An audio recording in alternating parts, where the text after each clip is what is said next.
I'm Sam, just call me Sam, and it's great to be here with you guys. I've not met any of you all before, but it's good to meet you all. And I'm here to Delhi. I'm here only since last July, and before that I was in Bangalore. But yeah, I'm working as a assistant master with DBF North.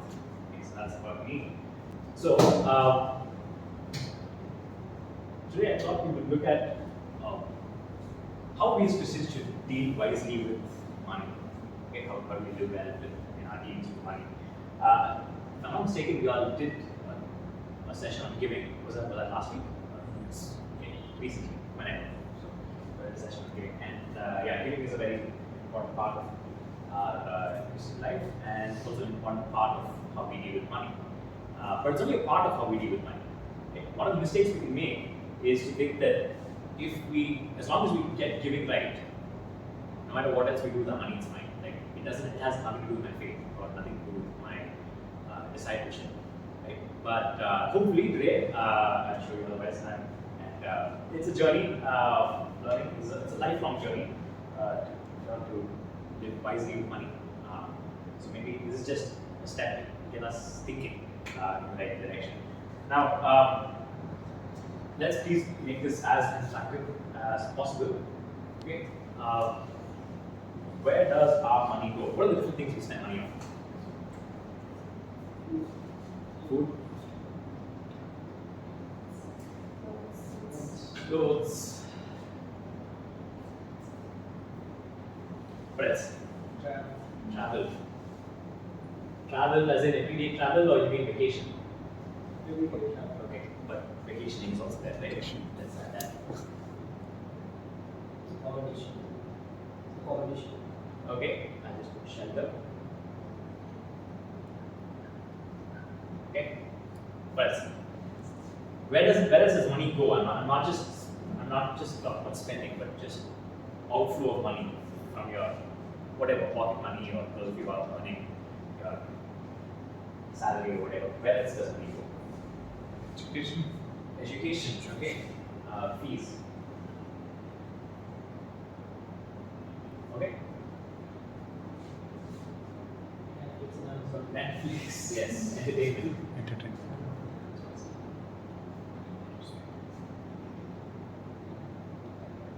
Okay. Pets.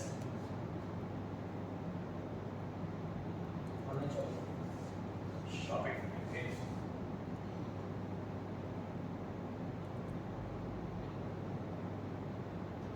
Okay. Giving, right? Gifts. Gifts. Giving to church, whatever. Like you did it just last week, guys. Then the church. Okay. So. Okay. Saving your head, right? Setting apart some money, or rather than saving, actually, like what better might be investments. Can you get into investments or getting exploring investments? Stocks, yeah. Okay, I just put investments. Crypto is a new. Anyway, that's crazy. Okay, anyway, so if you were to begin to categorize this, you can largely categorize it into these four things, right? Needs, wants, giving, and saving. Saving or investments, okay? Which is, we look at that. And please feel free to stop me anytime if you have a question or comment or disagreement or whatever, right? Now,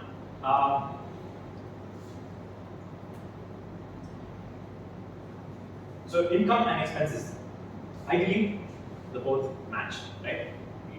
What our income and our expenses go together, and we spend these. We intentionally allocate how much money we want to spend in different categories of our outflow, and then we live according to that. That's a good financial discipline, right?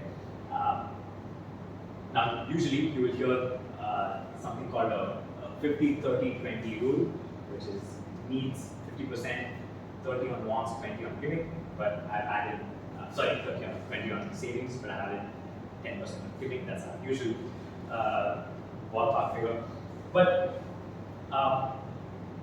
anyway, but don't get caught up by the numbers, right? The point is not, what percentage. As we go through, you will see that for each person's life, in your own circumstances, the percentages will vary quite significantly. Right? But the point is for you to be disciplined in your own life.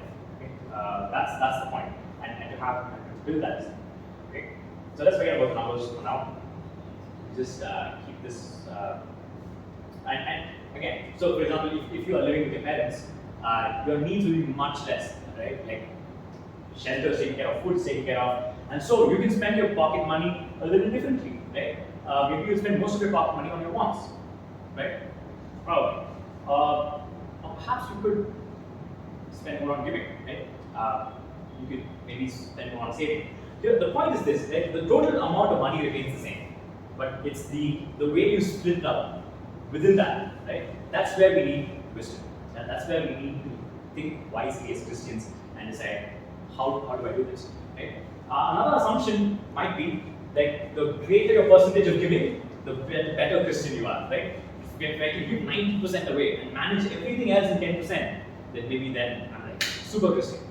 But not really, right? Because giving is very important. I don't want to downplay that for a second.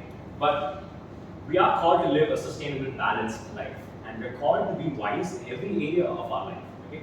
And to, instead of having like the super idealistic, super spiritual version and then being guilty about it or not achieving it, might as well have a well thought out, good vision for your life and actually work in a disciplined way towards that. Right? Make sense? Okay, so that's if you're living with your parents, it's something like that. Or let's talk about, say you're earning, how many of you are still studying? Okay, fine. But, okay, here's another mistake which many people who are still studying make. I made it myself, which is to think that financial discipline doesn't matter until you start earning, right? Ask any of these guys who are earning, they'll tell you that, actually we wish we knew before, right? We wish we developed this discipline. Even when we had a little bit money, it's not the amount of money that matters, right? Even if it's pocket money, which is very little, but learning to deal with it wisely and being disciplined about it, being self-aware about where your money is going, these things are very important and very helpful. Okay? So here's the usual split again of expenses. What do we usually do if there's an increase in income? Which one increases? Which one should increase? Or how should it increase? How should your expenses increase? Are you asking the percentages? Generally, what do you think? My needs. Okay. A general understanding might be, well, if our income increases, everything else increases. But is that really true? Does your need change with your increase in income? Your need actually remains the same, right?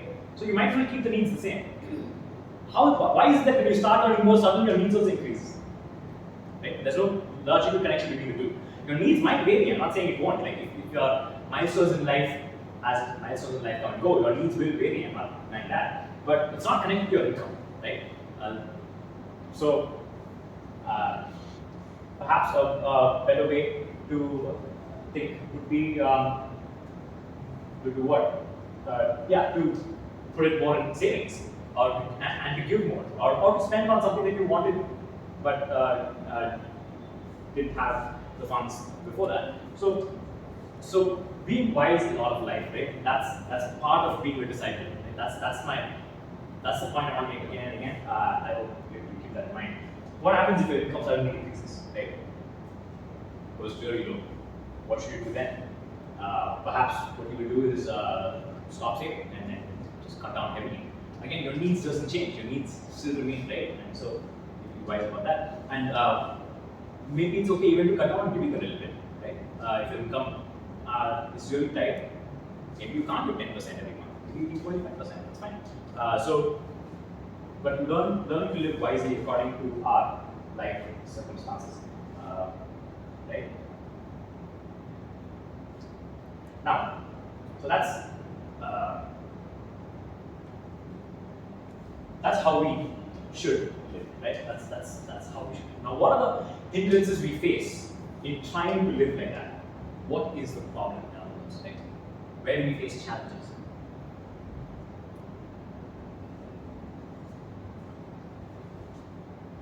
I think that increasing income part is mostly that I have. Increasing income? Yeah, increasing income part, just something that I kind of want to say. And I personally went through it, I think, like in the last 3 weeks.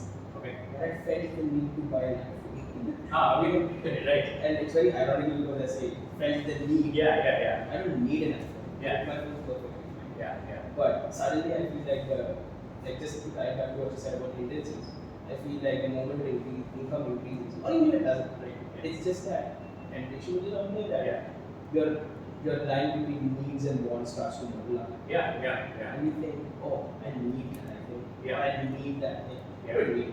Yeah. Finally. Okay. Yeah. So that is okay. He said the lines between needs and wants merges. Okay. So one of the points that we were talking about is the misalignment of needs and wants. Okay, that's an interesting problem. What else? What other problems? Oh, just fine. Forget about what I said so far. Also, in terms of money, what are the problems we face? What else are the problems we face? I think one of the problem is budgeting. Like before, I mean, when things come, so we don't budget and we spend, and after when we just see, we just see that how we have spent it. Exactly. Yeah. Foolishly sometimes. Yeah. So that was the first point I said. But actually, we are not intentional about our finances, right? Usually, and I was doing this until a year ago. That's by the way, I should tell you that I'm also very much learning. Okay, and it is through mistakes that I learned a lot. So we're all learning together. So feel free to ask questions. What I was doing until a year ago also was money comes and I just keep spending. No idea where money goes, and then you just wait for your next whatever pocket money deposit or salary deposit or whatever. And again, cycle repeats. And it's just your money, your expenses are just like one big hazy block. You have no idea what the details are, where how much money is going. Okay, so we are not intentional about our finances. Okay, what else?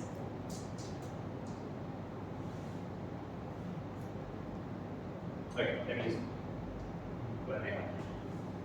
Second, okay, this sounds a bit wordy, but when our desired expense ratio, this is what I mean by the expense ratio. Okay, the expense proportions and actual expense proportions do not match. In other words, when you sat down, you set a budget, and you're like, okay, so this is how much I want to spend for this, and this. But then when you go through your month and when you look back at your expenses, it doesn't match, right? What you want to do with your financial life and what you're actually doing with your financial life don't match. Okay, that's problem number 2. Problem number 3.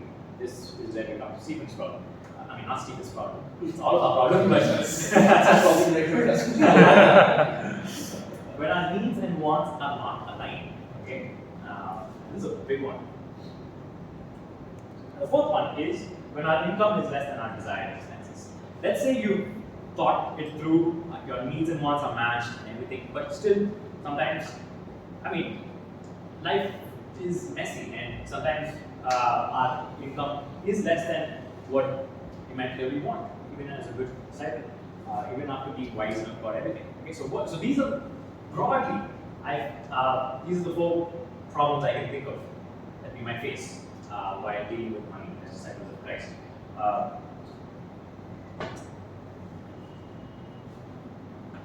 Anything else? Any other problem? If you think of something, let me know. We'll figure that out together. Okay, so this is the problem. Okay, so what's the solution?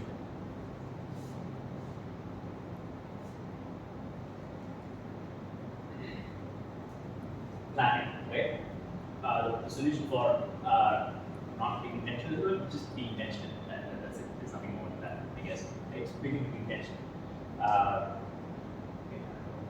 Okay, if what you want and what you're having is not matching, be more disciplined. Okay, and that's easy, much easier said than done.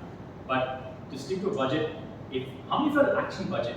Sure, friends. How many people budget and try to live accordingly? Try to budget. Okay, good. Yeah, you will find, especially those starting out, that budgeting and living according to your budget is actually very difficult. It's not about the amount of money and all that, but just living intentionally. And it takes a little bit of trial and error. You don't really know what the best proportions for your life are. Right? You can't get it from a book or something. You have to figure that out on your own. And it takes a few months to kind of be like, oh, okay, this is how much I need. These are my wants, whatever. This is a good proportion for me. And once you come up with that and try to stick to it and refine and stick to it, that process will take a while. But ultimately, financial discipline is what you need for problem number 2. Problem number 3, when our needs and wants are not aligned, that is a problem of discipleship.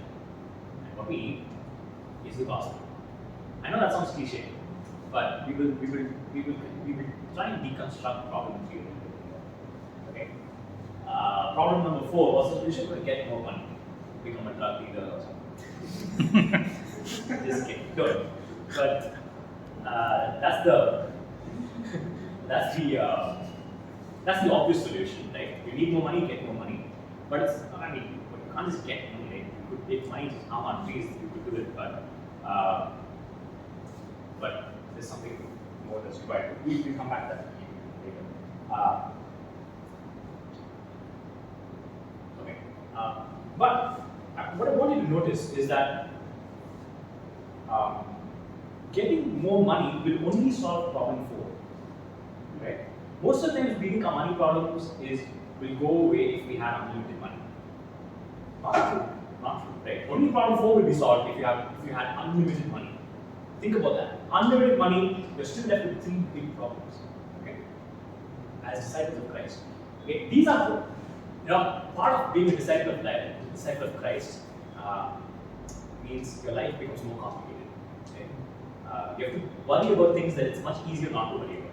If you care about things, it's much easier to not care about. If you had unlimited money, it would be easy to not care about problem 1, 2, and 3. Like, how does it matter? Why do I have a plan? Why do I have discipline? Why should my needs and wants align? It doesn't matter, right? It's not. But of course, that's a hypothetical world where we have unlimited money first. But even if that would do, as disciples of Christ, we still have 3 other problems, and the third one being the really big one. Okay. Now, when our needs and wants are not aligned, let me just lay out a video. Any Harry Potter fans? Okay. Anyone like super against Harry Potter, like Harry Potter is anti-Christ? Not anti-Christ. I'm a Lord of the Rings guy, that's why. Oh, that okay. Yeah, that is fine. Good.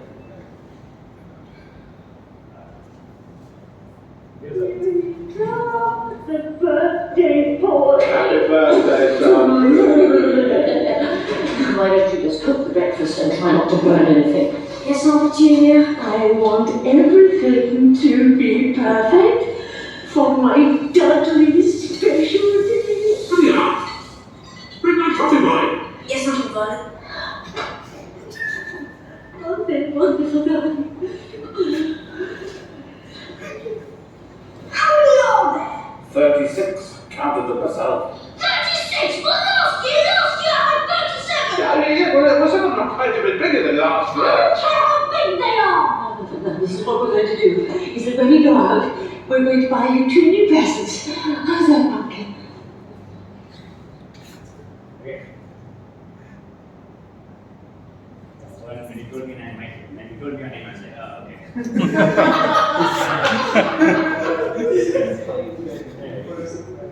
Okay, so think about Dudley. Okay, Dudley. What does Dudley want? A lot of presents. More than what he had last year. More than what he had last year. Okay, right? It's not just a lot of presents because he's getting a lot of presents. It's more. Why does he want more than what he wants last year? He hasn't even opened the gifts, right? He hasn't even checked if he wanted toys A, B, and C, whether his parents have gotten toys A, B, and C. He doesn't care. What does he care about? Is it more than last year? Why? Why does he care about? Why does he want more gifts than last year?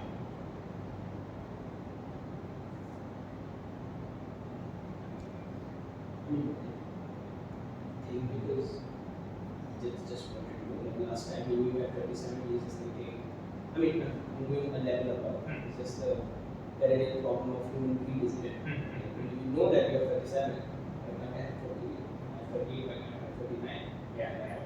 Yeah. Just take it. Okay. He's living life like this, and 36 is like a demotion. He wants to go up. Okay. What is his mother's solution? Give two more. Get to more, right?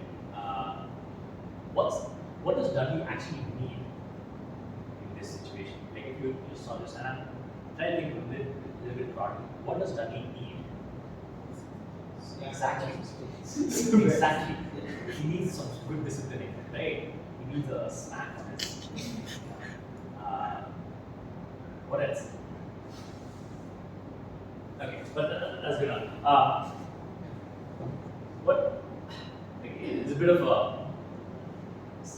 psychological analysis beyond what the movie warrants, but perhaps Dudley is connected the gifts he received with his importance. Last year, he got 36 gifts, and now he's got less than that. Does that mean his parents are valuing him less? Are they loving him less? That's what is going on in his mind. So he's like, I want more, right? Perhaps what he needs. Yeah, is a good disciplining is to know that he is. His gifts don't determine his worth. That's what he needs. Right? But what he wants is more gifts, and what his parents also think that he needs. What his mom thinks he needs is more gifts, right? And this is why is getting more gifts going to solve that easy problem? What do you think? No, it's not, right? So this is why unlimited money won't solve your money problems. If at all, you're going to accentuate it. Okay. So a classic example of misalignment of needs and wants. Okay, we made this list over here.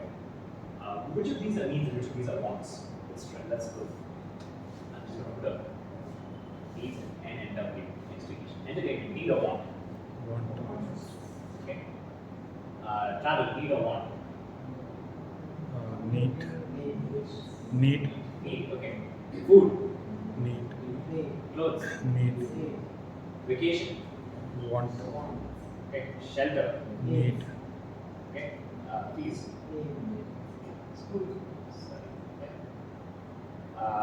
shopping.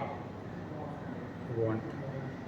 Depends on what shopping for, but probably just quickly. Okay, yeah, like, this is what these are the other two categories. That's it. This is okay.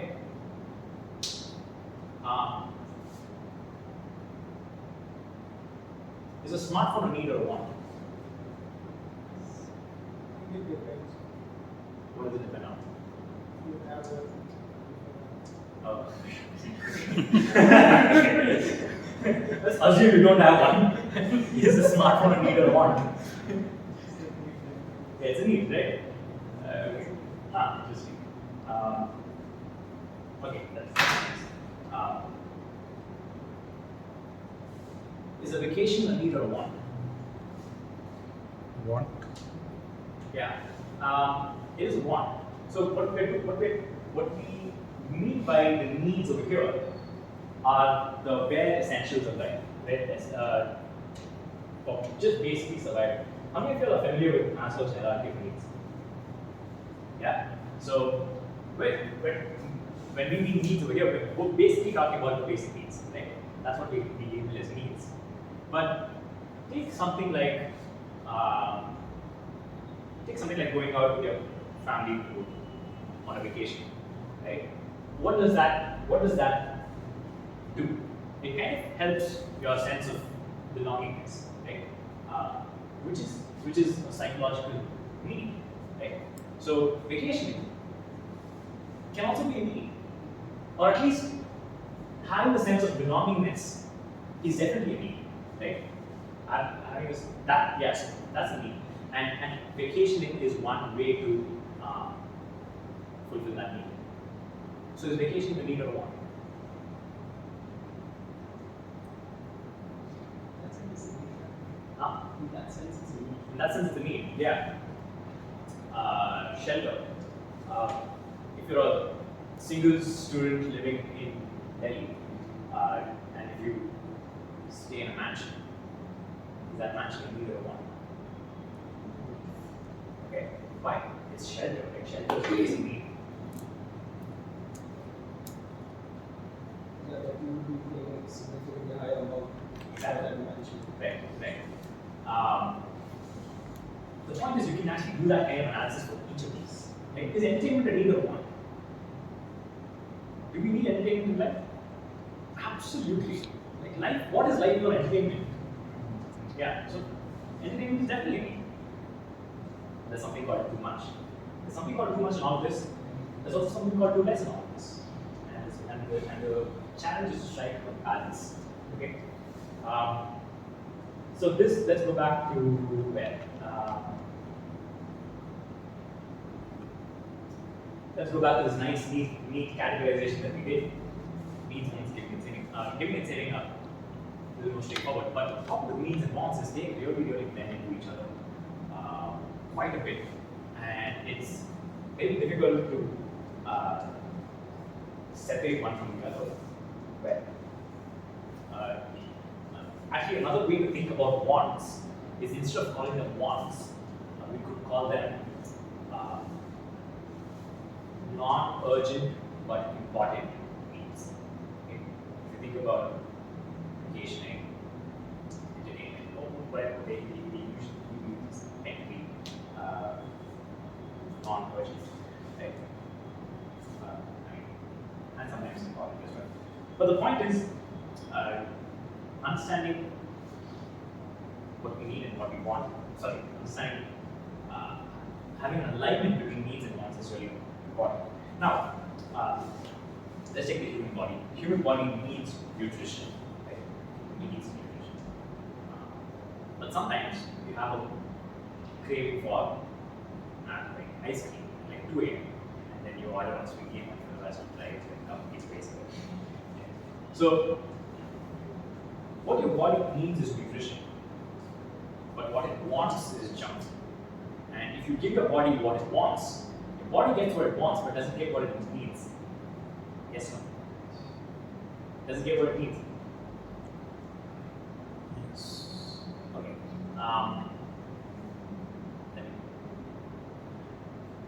You get what your body gets what it wants. Like your craving is satisfied, right? Let's say you crave chips, right?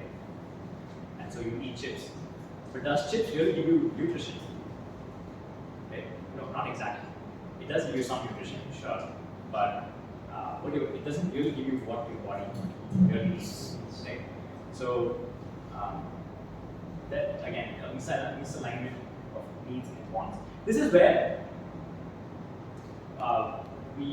our identity as believers, as Christians, as disciples of Christ, should really affect the way we think about these things. Needs and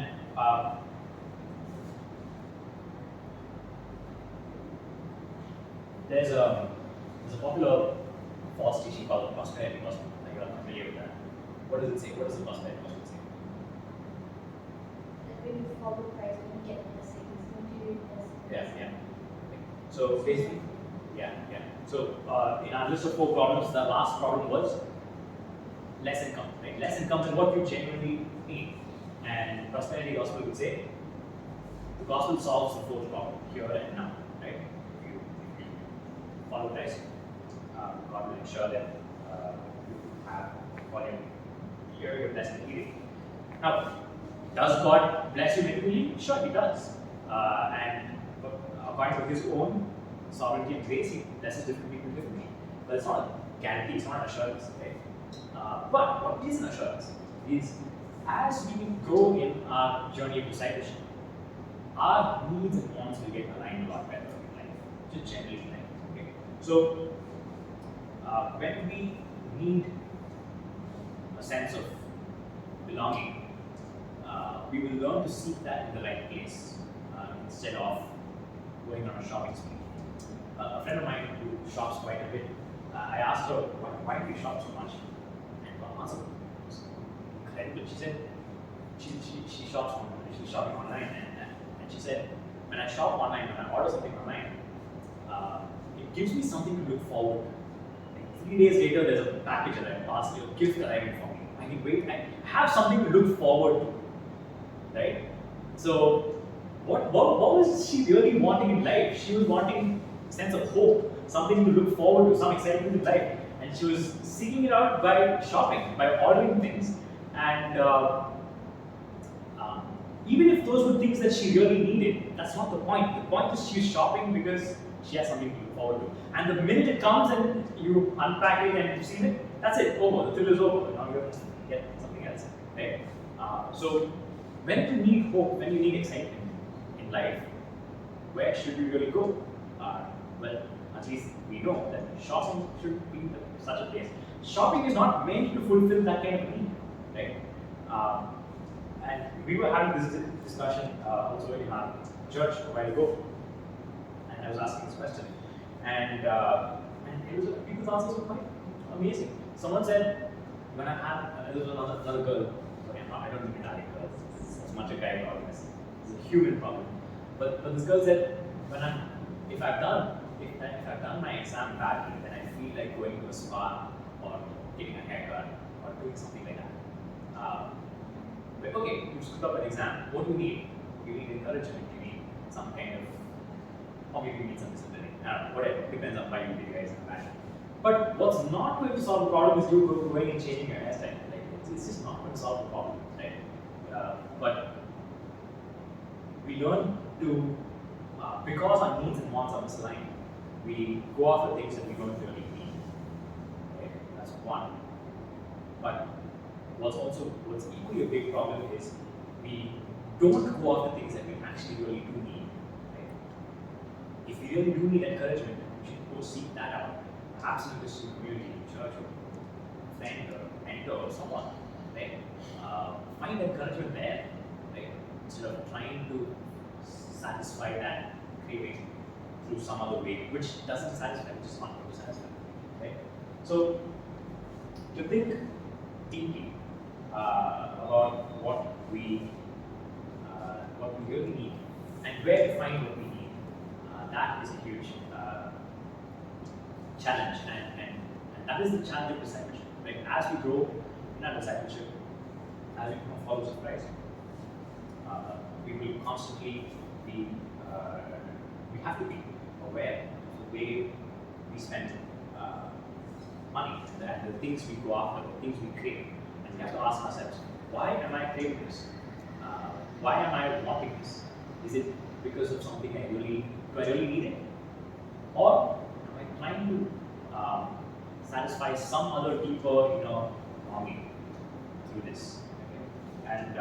And those questions are a lot more difficult to answer.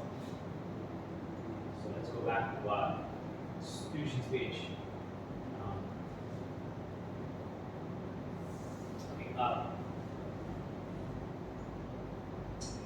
Wait, results. When our needs and wants are not aligned, what do? Grow in discipleship. That's I know that's a very vague and broad answer, but that is the answer. Right? We grow in our discipleship. When our income is less than our desired expenses. Let's say your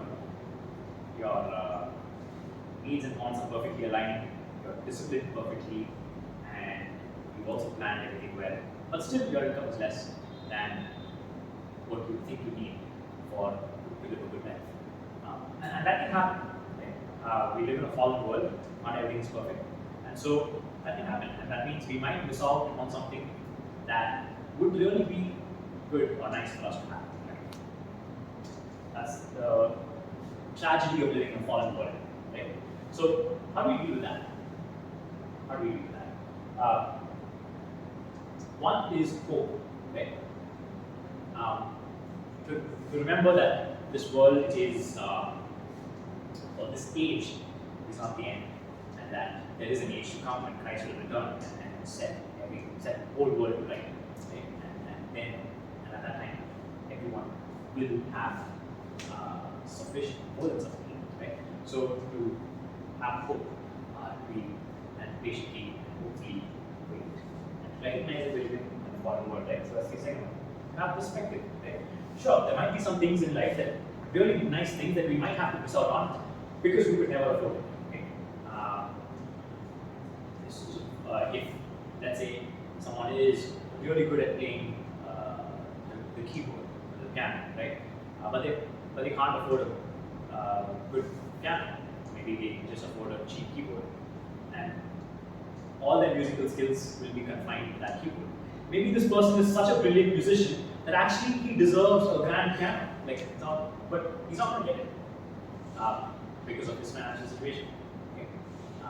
Yeah, you will come across stories like that all the time, and you might face circumstances like that in your own life. But to recognize that, yeah, stuff like that happens. It's not able in a fallen world, and also to recognize that the greatest thing we could possibly have is given to us for free, which is salvation, eternal life, right? And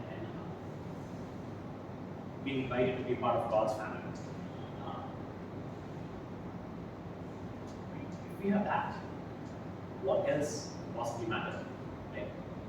So to have that also to see things in that perspective.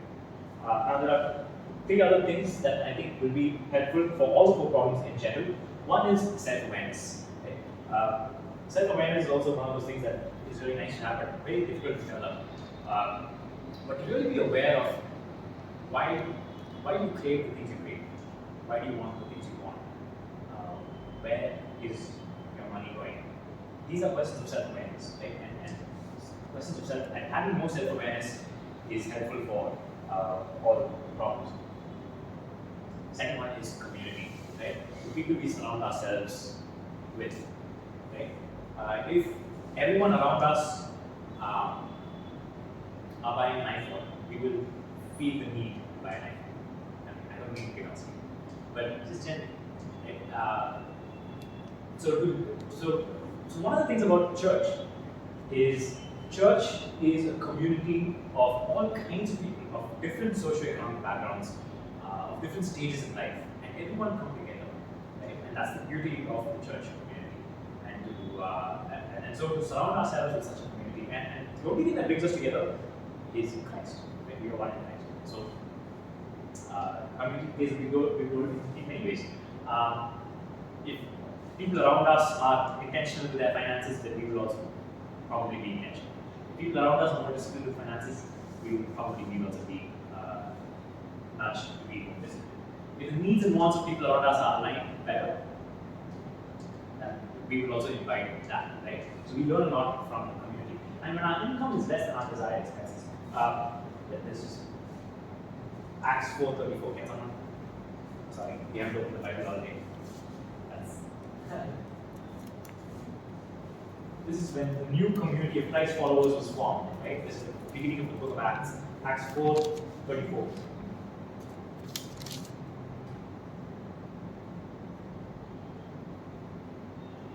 Nor was there anyone among them who lacked, for all who were possessors of land or houses sold them and brought the proceeds of the things that were sold. Right. So what's happening here? There is they're living in community, and in the community, someone has a genuine need. We share, right? And being part of church also means that we take care of one another. Right? We take care of the needs of one another. Right? So community again helps all those four problems. And finally, accountability. Right? You will be accountable to someone. Now, talking about finances is always a very touchy topic. People feel insecure about it, people feel very private about it. They like to keep private about it, which is, I mean, which is understandable. But it's very wise to have a few people in your life who actually know your finances and your financial habits, right? And who will hold you accountable, right? And who will ask you questions like, oh, when you say, oh, I'm planning to buy this or that, or whatever, and they'll ask you questions like, you really need that, right? Then that's not another whole another level of friendship actually, right? Most of our friends, if we say, oh, I'm going to do this or I'm going to buy that, most of our friends will say, oh, that's awesome, cool. I mean, even I do that. But to have a deeper, closer group of friends or mentors in your life who will ask you sometimes difficult questions that we don't ask ourselves, right? The other thing with self-awareness is we have blind spots. All of us have blind spots, right? And both community and accountability helps with blind spots because somebody else is seeing your life. And their blind spots will be different. But at least they don't have the same blind spots that you have. And so they'll be able to see something in your life which you can't see. And you'll be able to see something in their life which they can't see. And so you can actually help each other, right? So that's pretty much what I want to share. I want to look at a few other scriptures. Let's one last scripture passage. Isaiah 55 verses 1 and 2. Isaiah has a few passages scattered around it which talk about the new heavens and the new earth. How things will be when Christ returns and when God's kingdom is fully established, right? And what we have in 55 1 and 2 is again a snapshot of that. Can someone read it? Come everyone, thirst, come to the waters, and he who has no money, come buy wine and milk without money and without price. Why do you spend your money for that which is not bread, and your labor for that which does not satisfy? You seem diligently to me and eat what is good, and delight yourselves in rich food. Okay. Yeah. Verse 1 over there deals with the problem of scarcity, this fourth problem over here, right? And it says, in God's established kingdom, people will be able to buy me without money. There will be no scarcity, there will be abundance. And the second verse talks about the alignment of needs and wants, right? God's asking rhetorically, why spend money on that which does not satisfy, right? So sort of misalignment of needs and wants. But in the new heavens and new earth, when Christ returns and establishes the system, that problem will be solved. Problem 3 is the heart of the problem, because it's the problem of the heart, right? If problem 3 is not solved, then it doesn't even matter if you solve problems 1, 2, and 4. It doesn't matter. You will still be lacking severely. Okay? So problem 3 is really what we as Christians should be really mindful and careful about. But of course, we have to solve the other problems as well. So, planning, discipline, discipleship, hope, perspective, self-awareness, community, accountability. That's what it takes. And these are things, as you can see, these are things that you can't develop in a day. You can't really tomorrow I'll start living wisely. This is a journey, but to begin to take steps in the right direction. That is what my challenge to you all will be. With that, I'll close. I don't have anything more to share, but if you guys have comments or questions, we could do that. But I know we're over time, so